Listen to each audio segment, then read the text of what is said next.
और हमने ए नबी तुमको सिर्फ खुशी और अजाब की खबर सुनाने को भेजा है। कह दो कि मैं तुमसे इस काम की उजरत नहीं मांगता।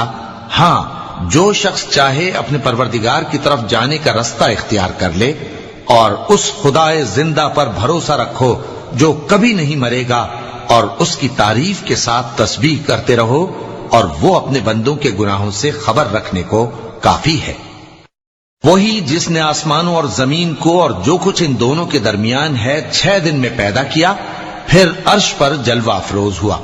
वो जो रहमान यानी बड़ा मेहरबान है, तो उसका हाल किसी बाखबर से दरियाफ्त कर लो।